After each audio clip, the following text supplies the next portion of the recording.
शुक्रिया अध्यक्ष महोदय। आज बड़ी खुशी की बात है और बड़ी फख्र की बात है कि सरकारी संकल्प आज इस महान सदन में गुरु तेग बहादुर जी की 350वें शहीदी वर्ष के दौरान जो सरकार ने, और मैं समझता हूं कि सरकार ने नहीं, मैं समझता हूं पूरे भारतवर्ष में इसको बहुत ही श्रद्धा के साथ और बहुत ही सम्मान के साथ, क्योंकि जहां मानवता की बात आती है, जहां सच्चाई और देश भावना की बात आती है, हमारे देश में और हमारे देश की सबसे बड़ी जो पूंजी रही है वो यही रही है कि इस देश की संस्कृति में और इस देश के लोगों के मन में अपने देश के प्रति, चाहे वो बाहर से बाहरी हमलेवार हो, चाहे जिसने अत्याचार किया हो, चाहे ब्रिटिश हो, उसके साथ मिलके सर्वोच्च बलिदान, मैं समझता हूं कि इतना बड़ा बलिदान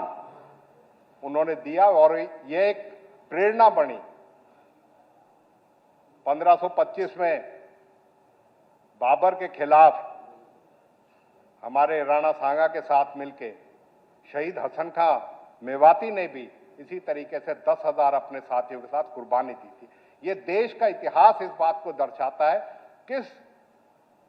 समय पे जब जब देश को एकता की और जब तक इस देश में भाईचारे और अपनी संस्कृति और अपनी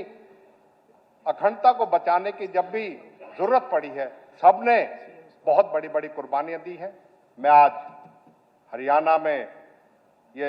सरकारी संकल्प लाए हैं, इसके लिए इनको बधाई भी देता हूं और इस बात के लिए कि ये जो इस देश में हमारा इतिहास है उसमें इसको पाठ्यक्रम में भी, जिससे आगे आने वाली सच्ची श्रद्धांजलि खिराज अकीदत यही होगी कि इनके बारे में हमारी अगली नस्लों तक को पता लगे, क्योंकि जागरूकता करने से, इन आयोजन करने से और इनसे श्रद्धांजलि तो दी जाती है, खिराज अकीदत दी जाती है, लेकिन हम आने वाली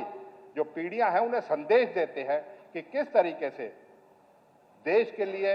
अपने धर्म के लिए, अपनी मिट्टी के लिए, अपनी मातृ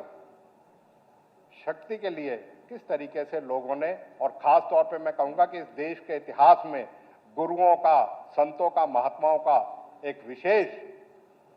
जो है मार्गदर्शन रहा है और जब जरूरत पड़ी है उनका मार्गदर्शन मिला है। मैं अपनी तरफ से, और यही कि आज ये आयोजन करने से देश भावना तो जहां होती है, एक आपसी सौहार्द और सद्भावना को भी मजबूती मिलती है। बहुत बहुत शुक्रिया। श्री कपूर सिंह, बस आखिरी वक्त